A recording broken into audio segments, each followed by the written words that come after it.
అలాగనే వికలాంగ సోదరి, అలాగనే రాబోయే రోజుల్లో అన్ని ఉద్యోగాల్లో కూడా తప్పనిసరిగా మన సోదరులందరికీ కూడా రిజర్వేషన్ అమలయ్యే విధంగా వాళ్ళందరికీ కూడా గవర్నమెంట్ ఏవైతే జాబ్స్ ఉన్నాయో వాటిల్లో కఠినంగా తప్పనిసరిగా వాళ్ళ రిజర్వేషన్ ప్రకారం వాళ్ళందరికీ కూడా ఉద్యోగాలు ఇవ్వాల్సిందే అని చెప్పి చంద్రబాబు నాయుడు గారు కానివ్వండి, మన యువ నాయకులు లోకేష్ గారు కానివ్వండి పట్టుబట్టి ఎట్టి పరిస్థితుల్లో కూడా మీ యొక్క బాగోగులు కానివ్వండి ఆర్థికంగా మీరు బలపడే వరకు కూడా తెలుగుదేశం పార్టీ మీ అన్నట్టు ఉంటుందని చెప్పేసి తెలియజేసుకుంటూ ఇవాళ శుభ దినం పెద్దలు గౌరవనీయులు పార్లమెంటు సభ్యుల వారి ఎంపీ ల్యాక్స్ లోంచి కానివ్వండి, సెంట్రల్ గవర్నమెంట్ ఫండ్స్ లోంచి కానివ్వండి సుమారు 1,50,00,000 రూపాయల వర్క్ అయినటువంటి ట్రైసైకిల్స్, బ్యాటరీ సైకిల్స్ అందరినీ అన్నింటినీ కూడా మనోళ్ళకి కులాలకి మతాలకి అతీతంగా పార్టీలకు అతీతంగా అందరికీ కూడా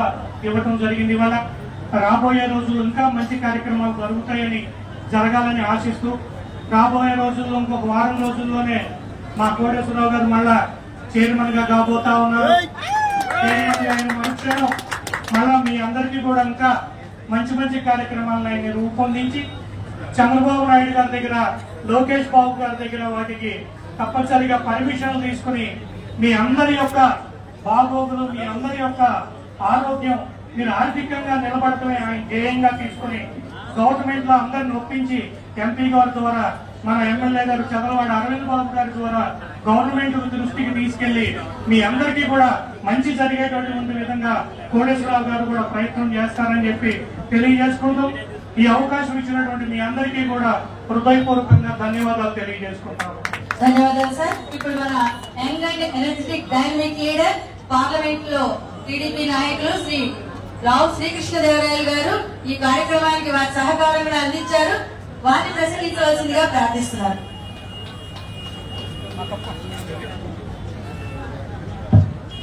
వేదిక పైన ఉన్న పెద్దలు, ఇప్పుడే మాట్లాడి అయిపోయిన అరవింద్ బాబు గారికి, శ్రీధర్ గారికి, ఉమాపట్ శ్రీధర్ గారికి, రాము గారికి, కోటేశ్వరరావు గారికి, కపిలవాయి జయకుమార్ గారికి, జనార్దన్ గారికి, కిరణ్ గారికి, రవిశంకర్ గారికి, సువార్త గారికి, ఆంజనేయ గారికి, వేదిక పైన ఉన్న ఇతర పెద్దలందరికీ, అధికారులకి, వేదిక ముందున్న ప్రతి ఒక్కరికి కూడా పేరు పేరు నా హృదయపూర్వక నమస్కారం. ఈ రోజు ఏదైతే ఈ కార్యక్రమం మనం జరుపుకుంటా ఉన్నామో దీని గురించి చాలా మంది గడిచిన సంవత్సరాల నుంచి నా దగ్గర వచ్చి అడగడం జరుగుతూ ఉంది. అడిగినప్పుడల్లా ఇదివరకు వేరే స్కూటర్లు ఇవ్వడం జరిగేది, దాన్ని ఒక 6 నెలలు సరిగ్గా పనిచేసేది, దాని తర్వాత పనిచేసేది కాదు. అయితే చాలా మంది అడిగారు ఒక బ్యాటరీ ఆపరేటెడ్ స్కూటర్స్ ఇప్పించండి కొద్దిగా. చాలా చోట్ల చాలా మంది ఇబ్బంది పడతా ఉన్నాం. ఇబ్బంది పడటం అంటే ఏదో బయటికి పెట్టడానికి కాదు, దాంతో పాటుగా మేము మా కాళ్ళ మీద నుంచొని మేము పనిచేసుకోవాలి, ఆ దృక్పథం ఉండటం అనేది గొప్పతనం. మనం ఇక్కడ స్పెషల్లీ ఛాలెంజ్డ్ అని వెనక్కి ఆగిపోకుండా కాదు, మేము కూడా మాకు ఇలాంటివి ప్రొవైడ్ చేస్తే మేము కూడా ముందుకు వెళ్లి మా పనులు మేము చేసుకుంటాం, మేము మా కాళ్ళపై మేము నిల్చుంటాం, అంటే మేము స్వశక్తితో మేము పని చేసుకుంటాం, ముందుకు వెళ్తాం అనే దృక్పథంతో చాలా మంది వచ్చి కలవడం జరిగింది. వారందరూ కూడా ఏదైతే అడిగారో మేబీ అందరికీ చేసి ఉండకపోవచ్చు, కానీ వచ్చే 3-4 సంవత్సరాల్లో మాత్రం ఎవరైతే అడుగుతా ఉన్న ప్రతి ఒక్కరికి కూడా ఎలిజిబిలిటీ ఉన్న ప్రతి ఒక్కరికి కూడా ఇప్పించే బాధ్యత మేము తీసుకుంటామని చెప్పి మీ అందరూ కూడా మాటిస్తా ఉన్నాం. ఉన్న బడ్జెట్ ఏదైతే ఇప్పుడు ఈసారి ఖర్చు పెట్టే దాదాపు 1,10-11 లక్షల దాకా ఖర్చు పెట్టడం జరిగింది. దీంట్లో కొద్ది గొప్ప ఎంపీ ఫండ్ నుంచి 40 లక్షల దాకా ఇవ్వడం జరిగింది, 39-40 లక్షల దాకా ఇవ్వడం జరిగింది. ఎంపీ ఫండ్ అంటే గవర్నమెంట్ వచ్చేది, నా సొంత డబ్బులు ఏం కాదు, ఇవ్వడం జరిగింది. ఇది ఈ ఒక్కసారితో కాదు, ఏదైతే అలింకో వాళ్ళతో కలిసి మనం చేస్తా ఉన్నాం. ఇది సెంట్రల్ గవర్నమెంట్ ఇన్స్టిట్యూట్, వీళ్ళు వచ్చారు, క్యాంప్ పెట్టారు, క్యాంప్ పెట్టి అక్కడ అందరినీ కూడా స్క్రీనింగ్ చేశారు, ఎవరికి ఏది ఇవ్వాలి, ఏది ఎలిజిబుల్ అని చెప్పి వాళ్ళు నోట్ చేసుకుని దానికి సంబంధించి ఈ రోజు అన్ని కూడా డెలివర్ చేశారు. అయితే పోయినసారి క్యాంప్ పెట్టింది ఇప్పుడు అడుగుతా ఉన్నా, పోయినసారి క్యాంప్ పెట్టడం ఇక్కడ నర్సాపేటలో పెట్టారండి, ఈసారి కొద్దిగా ఇంటీరియర్ వెళ్ళి వినుకొండ గాని మాచర్లు గాని అక్కడ కూడా పెట్టండి. ఎందుకంటే చాలా మంది ఇక్కడికి రాలేకపోవచ్చు, అక్కడ ఉండి ఇబ్బందులు పడుతూ ఉండొచ్చు, కాబట్టి అక్కడ పెట్టమని అడగడం జరిగింది. దానికి వాళ్ళు సుముఖంగానే ఉన్నారు. తప్పకుండా పెట్టించే కార్యక్రమం చేస్తాం. అలాగే దాంతో పాటుగా ఇంకొకటి ఏదైతే పిఎం దివ్య ఆశా కేంద్రం దాని గురించి కూడా ఇప్పుడే చెప్తా ఉన్నారు. ఒక కేంద్రానికి మనం పెడదామంటే మీకు చిన్న ఒక రెంటెడ్ ప్రెమిసెస్ మాకు అప్పచెప్తే కనుక ఇలా ఆలింకో వారు వచ్చినప్పుడే కాకుండా ఇక్కడికి ఆలింకో వాళ్ళ ఒక రీజనల్ ఆఫీస్ అనేది మేము ఈ పిఎం ఆశా దివ్య ఆశా కేంద్రం అని చెప్పి ఒకటి ఎస్టాబ్లిష్ చేస్తాం. దానికి ఎప్పుడంటే అప్పుడు వెళ్ళొచ్చు, అందరూ వెళ్ళి ఇది కూడా మాకు ఇబ్బంది ఉంది ఇది ఉంది అని చెప్పి అక్కడ రిజిస్టర్ చేసుకోవచ్చు. రిజిస్టర్ చేసుకుంటే మేము వచ్చి వెరిఫై చేసి వారికి ఏది ఎలిజిబుల్ ఉందో అది ఇప్పించే బాధ్యత మాది అని చెప్పి ఇప్పుడే చెప్తా ఉన్నారు. తప్పకుండా మేము కలెక్టర్ గారితో మాట్లాడి తొందరలోనే వచ్చే నెలలోనే కోటేశ్వర గారు మీరు కూడా ఫాలోఅప్ చేయండి, చేసి అది తొందరగానే మేము ఇక్కడ పల్నాడులో ఎస్టాబ్లిష్ చేసే దానికి అన్ని ప్రయత్నాలు చేస్తామని చెప్పి మీ అందరూ కూడా మాటిస్తా ఉన్నాం.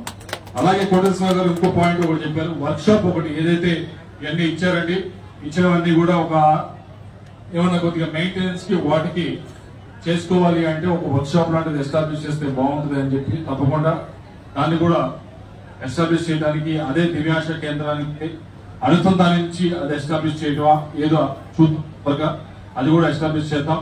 ఎందుకంటే ఏదో ఇచ్చాము మన చేతులు దులుపుకొని వెళ్ళిపోవడం కాకుండా ఈ పని చేస్తే ఎక్కువ రోజులు నడిస్తే ఎక్కువ ఉపయోగించుకుంటే మంచిది. దీన్ని తప్పకుండా చేద్దామని చెప్పి మేము తెలియజేస్తూ వీటన్నిటితో పాటుగా దీన్ని ఏమన్నా ఇంకొద్దిగా if you can upgrade it someway where they can use this in such a format where they can come in to the town and use it like a shop kind of thing, mobile shop kind of thing. If you can modify it in such a way, some people will come and approach for that. ఏదైతే ఇప్పుడు మామూలుగా ఈ cycle ఇలాంటివి ఇచ్చారు దీన్ని కొద్దిగా modify చేసి మనము కొద్దిగా బయట వెండర్స్ లాగా షాప్ లాగా పెట్టుకోవడానికి ఆ విధంగా మాడిఫై చేయొచ్చా అడుగుతా ఉన్నాను. అది కూడా చేయగలం మేము అంటా ఉన్నారు. అది చేస్తే మీకు ఇంకా మీకు సొంతగా ఏదో ఒక చిన్నది మళ్ళీ ఇంకో షాప్ దాని మీద ఇన్వెస్ట్ చేయడం కాకుండా దీనికే అటాచ్ చేస్తే బాగానే ఉంటుంది. అది కూడా if you can think of it that modification if you can think of it wheel work it out. అది కోటేశ్వర గారు మీరు ఆలోచించండి, అది ఎలా చేయొచ్చు.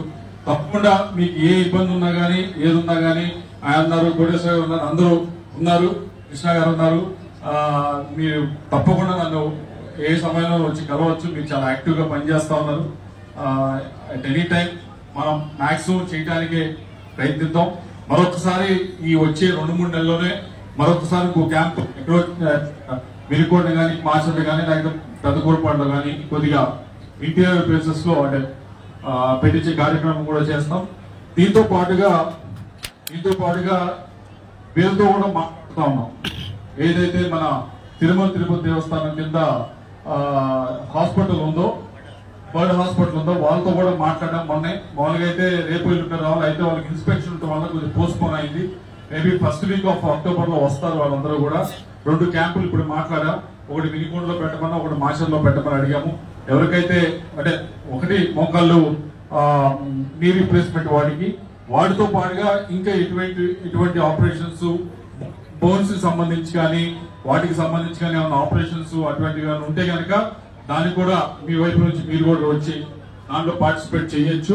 తప్పకుండా బర్డ్ హాస్పిటల్ సమన్వయంతో వాటిని కూడా మనం ముందుకు తీసుకెళ్ళడానికి ప్రయత్నిద్దాం. తప్పకుండా చేద్దామని చెప్పి మీ అందరికీ కూడా తెలియజేసుకుంటూ మరొకసారి అలెన్కో వారికి అలాగే డిస్ట్రిక్ట్ అఫీషియల్స్ కి వీరందరికీ కూడా పేరు పేరున ధన్యవాదాలు తెలియజేసుకుంటా ఉన్నాను.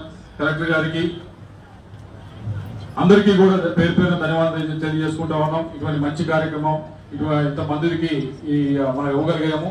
దీన్ని మరింతగా వచ్చే 3-4 సంవత్సరాలు ఇంకా మరింతగా ముందుకు తీసుకెళ్ళడానికి ప్రయత్నిద్దాం. ఇప్పుడు కలెక్టర్ గారిని మాట్లాడవలసిందిగా కోరుతా ఉన్నాం. District collector magistrate Shri P Arun Kumar గారు పల్నాడు వారిని ప్రసంగించవలసిందిగా కోరుతున్నారు.